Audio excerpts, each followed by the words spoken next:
Good morning, students. Today we are going to read about Pratyaya in Sanskrit. तो देखिए संस्कृत में प्रत्यय क्या होते हैं और इनकी जानकारी क्या है, ये आज आप और हम सब लोग समझेंगे, जानेंगे.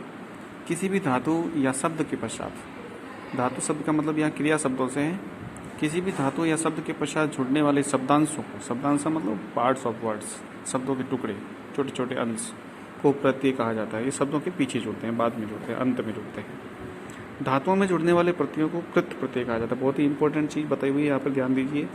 बीच बीच में आपको बताते रहेंगे, हाईलाइट करते रहेंगे इन चीज़ों को हम. कृत प्रत्यय देखिए, कृत प्रत्यय किसे कहते हैं? धातुओं में जोड़ने वाले, धातु मतलब वर्ब्स के साथ जो जुड़ते हैं ना, उनको हम कृत प्रत्यय कहते हैं. ये प्रत्यय तीन प्रत्ययों से भिन्न होते हैं. अब दूसरी बात, संज्ञा शब्दों में जोड़ने वाले प्रत्ययों को तद्धित प्रत्यय कहते हैं. देखिए तद्धित, सबसे पहला क्या है? कृत, फिर तद्धित, और उसके पश्चात है पुल्लिंग से स्त्रीलिंग बनाने के लिए जो शब्द प्रयुक्त होते हैं उनको हम स्त्री प्रत्यय कहते हैं. तो प्रत्यय तीन प्रकार के हो गए. एक तो हो गए कृत प्रत्यय, दूसरे तद्धित प्रत्यय, और तीसरे हो गए स्त्री प्रत्यय. तीन प्रकार के प्रत्यय हैं. अब हम जो पढ़ेंगे, हमारे सिलेबस में तीन प्रकार के प्रत्यय आज हम पढ़ेंगे. एक तो पढ़ेंगे मतुप, और एक त्व, और एक टाप. ये तीन प्रत्यय हम पढ़ेंगे. ये तीन हमारे सिलेबस में है, और इसके अलावा जो चैप्टर में है वो है.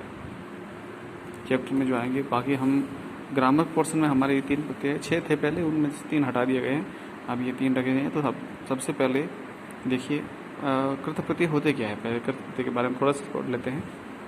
देखो, जिन प्रत्ययों को धातुओं में जोड़कर संज्ञा, विशेषण या अव्यय आदि पद बनाए जाते हैं. ध्यान दीजिए क्या लिखा हुआ, देखिए कि जिन शब्दों को धातुओं में जोड़कर धातुओं से क्या बनानी है, या तो संज्ञा बनानी है, या विशेषण बनाने, या फिर अव्यय आदि पद बनाए जाते हैं, उन्हें हम कृत प्रत्यय कहते हैं. अव्यय बनाने के लिए धातुओं में ये चीज़ें जोड़ी जाती हैं, और विशेषण बनाने के लिए ये चीज़ें जोड़ी जाती हैं. ठीक है. और भूतकालिक क्रिया बनानी है, कोई वर्ब से पास्ट टेंस की वर्ब बनानी है, तो कत या कत्वत तो जुड़ते हैं, या तबीयत या अनियर जुड़ते हैं.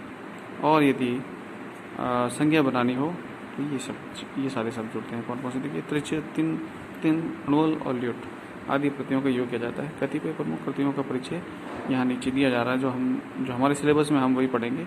तो हम देखिए सबसे पहले पेज नंबर 29 पे आते हैं. पेज नंबर 29 पे मतुप प्रत्यय है.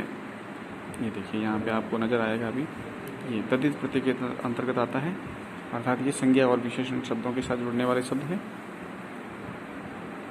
हाँ, तो हम इसको अच्छे से पढ़ेंगे और समझने की कोशिश करेंगे. बिल्कुल सिंपल है, कोई ज़्यादा कठिन नहीं है. थोड़ा सा आप ध्यान देंगे, समझ में आ जाएगा. तद्धित प्रत्यय संज्ञा, विशेषण तथा कृदंत आदि प्रतिपादिक शब्दों के साथ लगकर अर्थ परिवर्तन करने वाले प्रत्ययों को तद्धित प्रत्यय कहा जाता है.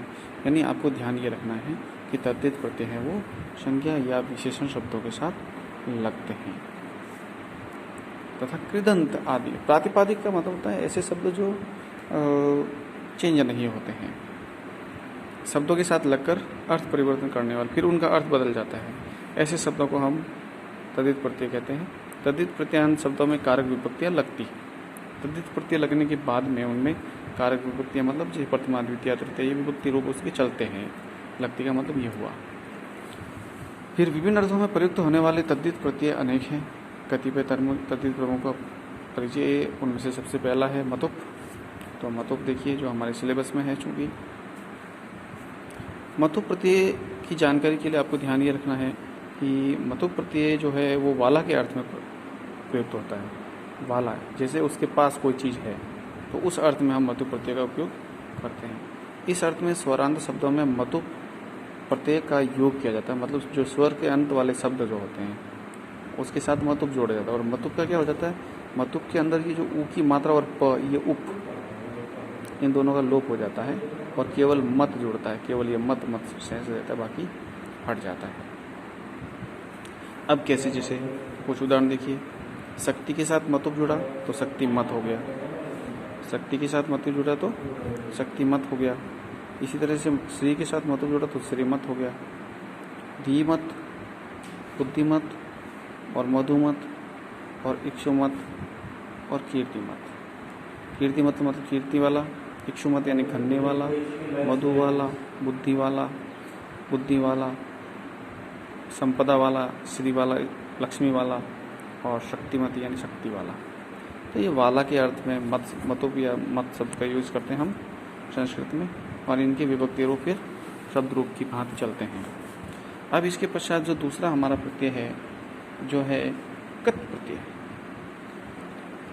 मतुप के बाद में दूसरा प्रत्यय हमारा रहेगा कत प्रत्यय, और इसके लिए हम चलते हैं पेज नंबर 34 में। देखिए आप पेज नंबर 34 पर आइए, वहाँ पे कत प्रत्यय लिखा हुआ है, पेज नंबर 34 यहाँ पे देखिए कत, तो प्रत्यय तो हमारे सिलेबस में है। तो प्रत्यय का उपयोग कहाँ करते हैं? देखिए भाववाचक संज्ञा बनाने के लिए, ध्यान दीजिए, भाववाचक संज्ञा बनाने के लिए हम तो या तल प्रत्ययों का उपयोग करते हैं। जैसे मूर्ख के साथ तो लगा तो मूर्खत्वम, विद्वस के साथ तो लगा तो विद्वत्वम, महत्व के साथ तो लगा तो महत्वम, पवित्र के साथ तो लगा तो पवित्रत्वम, पशुत्वम, गुरुत्वम, लघुत्वम, मित्रत्वम। इस तरह से आप ये तो प्रत्यय लगाकर हम और शब्द बना सकते हैं। तो प्रत्यांत शब्द नपुंसकलिंग में होते हैं और इनके रूप फल शब्द की भांति चलते हैं, इसलिए इनके पीछे म शब्द लगाया जाता है। जैसे फलम फले फलानी होता है, इस वजह से इनके पीछे म लगाते हैं। तल प्रत्यय जब लगता है तो ता लगता है, लेकिन चूँकि हमारे सिलेबस में तो प्रत्यय पहले तो और तल दोनों थे, अभी तल हटा दिया गया है, तो रखा गया, इसलिए हम तो शब्दों के बारे में थोड़ा ध्यान रखेंगे। तो मूर्खत्वम शब्द है तो मूर्ख प्लस त्वा, विद्वत्वम है तो विद्वस प्लस त्वा, महत्व प्लस त्वा महत्वम। तो इस तरह से ये शब्द और ये चीज़ें याद रखेंगे। इसके बाद में आखिरी प्रत्यय जो है हमारे, वो पेज नंबर 39 पे चलते हैं हम लोग। देखिए इसके अंदर जो आखिरी प्रत्यय है वो है हमारे, जो सिलेबस के अकॉर्डिंग चलेंगे हम लोग, टाप प्रत्यय है, जो स्त्री प्रत्यय है।